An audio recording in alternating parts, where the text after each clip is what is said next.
Hello guys! Welcome back ulit dito sa ating YouTube channel, Don't Be Sad It. For today's video guys, yung pinakabagong monetization nga po na magaganap this August 31. So lahat po tayo is magkakaroon ng transition from individual tools papunta na po sa content monetization. Ang tawag po guys dito yung Facebook Content Monetization Beta. Actually matagal na to, last year pa to na-implement, pero dito kay Facebook, ito po yung magiging official by August 31, 2025, Paano tayo mamomonetize sa ating mga short video, photo, text, and stories? And ito yung best tips para sa mga followers natin na nakasubaybay dito sa ating YouTube channel. At kung bago ka pa lang, don't forget naman to subscribe and click the bell icon para kapag meron tayong mga next video update katulad dito, manonotify po kayo kaagad. So, ito yung overview natin. Sabi dito, si Meta, nilaunch na yung Streamline Monetization Program. So, ano nga ba ito? Ito po yung combination ng short videos, long form videos, and then yung performance bonus. Okay? So, pwede nga po tayong kumita gamit yung pinagsama-sama ng mga monetization tools na yan. So, magiging isa na lang po yan sa inyong professional dashboard. So, paano ang mangyayari doon sa mga individual tools? Well, nandun pa rin naman yun, naka zero earnings na yon, automatic kapag po kayo ay na-transition na dito or nalipat na dito sa pinakabagong content monetization. So, one easy-use system called Facebook Monetization Beta. Yan po yung kulay blue and violet na logo sa inyong monetization. Kung hindi pa kayo eligible, ito po yung ating mga article na nakuha dito. Pakita ko lang sa inyo. Ito po yung yung sample, ayan po yun. Pakita ko lang sa inyo. Ayan. So, meron tayo guys dito way para ma-set up yung content monetization. So, kailangan nyo lang mag-ready ng bangko, ng TIN number or tax identification. Ayan, set up nyo lang yan. And then, ayun, magkakaroon na kayo ng isang tools na pinagsama-sama yung mga individual tools before. So, yan lang naman yan. Very basic lang naman yan. And sabi dito ni Facebook, since we announced Facebook funded monetization noong 2017 pa, grabe guys, imagine 2 billion US dollar for video, reels, photo, text, and stories. During that time, payout for reels and short videos have grown more than 80%. Napaka-successful nga po yan. Before po, noong 2017, nag-invest nga po si Mark Zuckerberg dyan sa mga creators na mag-create ng mga short video. Dahil alam nyo naman, noong 2017 din, nag-boom din yung TikTok. So, kumbaga, malaking threat yan sa short video, sa larangan ng mga ng social media, yung competition, So, makikita nyo guys dito yung isang kitaan. Ayan, sample, ito yung earnings estimated nyo. Makikita nyo dito yung videos na long, short, and then yung stories. Makikita nyo dyan, pinagsama-sama na yan. Photo, text, and stories. So, pwede na nga rin kayong kumita dyan once na kayo ay na-monetize. Kung before kayo hindi kayo na-monetize sa short video, pag dito, pwede na kayong kumita. So, parang bonus na yon sa atin kung kayo is may invite. So, ano yung mga dapat natin gawin? 'Di ba? So, eligible creators can now earn from reels, short videos, long form video, photo, text, and stories, in single dashboard. So, yan na nga po, pinag-isa na lang po yan ni Facebook. So, napaka-importante nito, why it matters now. Simplified earnings model. So, ang advantage ng content monetization, ibig sabihin, hindi na tayo magpo-focus sa different platform ng monetization. Like for example, magpo-focus ka sa long form video, tapos magpo-focus ka rin sa short form video. Parang nakakalito. And makikita mo yan, iba-iba yung monetization tools doon. So, nakakalito. So, ngayon, sabi dito, no need to juggle multiple monetization streams in all under one roof. So, sabi nga, di ba? Mas simplified na ngayon. Sabi dito, growth and payout. So, napaka-generous talaga ni Facebook. I don't know kung ngayon is generous pa din. Reels and short-form video content earning grew over 80% in the past years. Creator earn over 2 billion US dollar combined from various formats. So, ito yung kinita ng mga creators from the past years. Diba? 2 billion US dollars Yun, kasama na nga dyan yung ininvest ni Facebook, di ba? Na $2 billion. I don't know, yung mga kinikita natin ngayon siguro galing na yan sa mga ads talaga na nag-a-appear. Before kasi wala pang mga ads, di ba? Hindi pa totally naglalagay si Facebook ng maraming ads. Pero ngayon, siguro yung mga nag-a-appear na ads dyan na tayo kumikita. Ito kasi, yung $2 billion na yan, naubos na yan, no? So, kinita na yan ng mga naunang creators. Like, for example, sa mga top tier country, like sa US, di ba? Marami pang parts, yung mga top tier country. Pero number one talaga, nauna yung US na magkaroon ng mga ganitong monetization opportunity, no? And unified management, sabi dito, makikita natin yung performance earning across format via Meta Business Suite or Creator Dashboard. So, totoo nga po, meron tayong mga insight data na kailangan talaga natin. Ito nga po yung best friend natin dito sa content monetization. So, dito natin nakikita kung saan yung demographics, anong age yung nanonood, anong gender, ano yung hilig nila. So, pwede kayong mag-rely doon sa mga susunod yun na upload para, 'di ba? Para mas tumaas yung engagement. And take note, no, si Facebook hindi na po nakabase ngayon as of research na ginawa natin, hindi na nakabase sa ilang daang libong nanonood sa inyo or millions of views ang nanonood sa inyo. Nakabase na po sa engagement yung earnings dito kay Facebook. So, mag-focus kayo sa engagement. And hindi lang po yung F to F, yung click to click, yung mga ganyan, hindi po ganyan yung real engagement na tinatawag. Okay? Sabi dito, yung eligibility requirements dito sa content monetization beta, invitation are rolling out to 1 million creators already monetized. Ayan, di ba? Sobrang dami na din na monetize. Until now, meron po tayong kilala na kahit 300 followers, pero consistent naman siya nag-upload ng mga original and engaging content, no? Na-invite kagad siya sa content monetization. Sabi dito, but open enrollment this year, 2025. So, tuloy-tuloy po yan.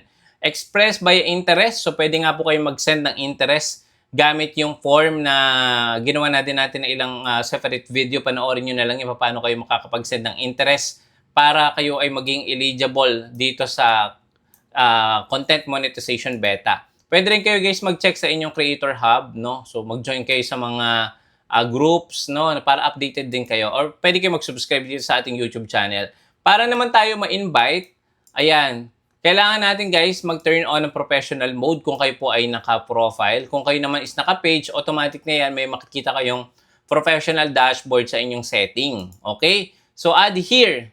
Lagi nating tandaan, hindi lang po basta-basta nag-accept si Facebook ng invitation para tayo ay ma-monetize dito. Nakabase rin po ito kung pasado yung mga content or video natin sa mga policy niya. Like for example, sa content monetization, partner monetization, and then yung community standard. Ito yung pinaka-mabigat sa lahat. Meron tayong mga video na hindi dapat i-upload or hindi dapat makita ng wider audience. Kapag po yung mga video nyo is lumabag po dito, ang community standard, tumatagal po yan, yung violation na yan. Based on my experience, tumatagal siya ng 3 to 6 months, hindi po natatanggal basta-basta. Once na kayo ay nagkaroon ng violation. So, di ba, nakaka-demotivate yon kasi nga, instead na mamonetize na kayo sa isang upload nyo lang na merong mga violation yung content nyo, possible affected din po pati profile. So, be very careful po sa pag-upload ng mga content. So, paano natin may iwasan yon? Meron po tayong tinatawag na mga policy. So, basahin nyo po yon at unawain nyo yung mga dapat lang natin i-upload. Sabi nga, di ba, dapat yung mga videos natin is makakatulong, makakapagbigay value. Yan ba ay informative, entertaining, educational, motivational? So, mag-focus kayo sa mga ganong content, no, na makakapagbigay ng value, hindi po makakasama sa wider audience. Or, meron tayong mga nakita, mostly ang violation is yung incitement, 'di ba, bullying, harassment, sexual basta yung mga sexual related content. Nako, sobrang bilis magkaroon ng violation po niyan. Okay, mag-ingat din sa mga spammy content. Spammy content like for example, yung paulit-ulit yung paglalagay ng hashtag, yung marami. Tapos spammy caption, ayan, titles. Marami yan guys So, mag-ingat din kayo sa mga yan. Okay? Sabi dito, past usage monetization tools like in-stream ads, Reels ads, and performance bonus. So, yun. Bali, Ito na nga yung ano, yung pinakabago, yung content monetization. So, 'yun, wala na tayong kikitain doon sa mga individual tools. Lahat po 'yan ay magkakaroon tayong panibagong kitaan, yun nga, yung content monetization. Pero hindi naman sinabi na hindi na tayo kikita sa short form video. Kung kailan kayo nagkaroon ng invitation sa content monetization, mag-i-start na po yung kita doon. So, doon na po magre-reflect lahat yun. Okay? So, eto based on Reddit user report mixed result. Ayan. Merong mga kumita talaga guys ng 2,000 to 3,000 monthly gamit yung performance bonus program or yung content monetization. So, grabe, ang lalaki talaga ng kinikita nila dyan sa mga short form video. Pero, ganun pa man, di ba, nagbabago yung algorithm, kaya mas okay updated kayo sa mga nangyayari kay Facebook. So, ito yung 5 mas no insight and tips. So, kailangan natin malaman ito. Combine content, no? Maximize earnings. So, ano nga ba yun? Siyempre, mag-upload kayo ng original, short form video, long form video, photo, text, and stories.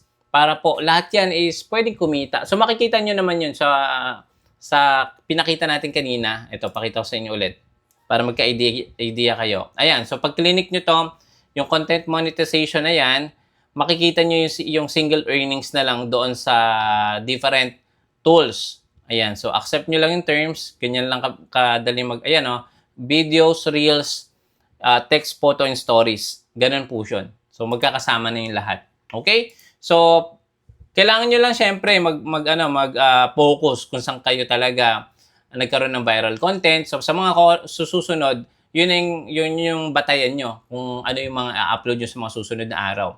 Base sa akin guys, no, I suggest mag-focus kayo sa topic or niche para po hindi lumiban or malito yung viewers ninyo. Okay? Kung meron kayong mga pages, I suggest i-separate nyo yung niche ng ganito or niche ng ganyan. So sample more on pet, yung isa naman is mga entertaining content. So dapat ano yan, matatandaan ng tao na itong page na to is related sa entertaining. Mga ganon, okay?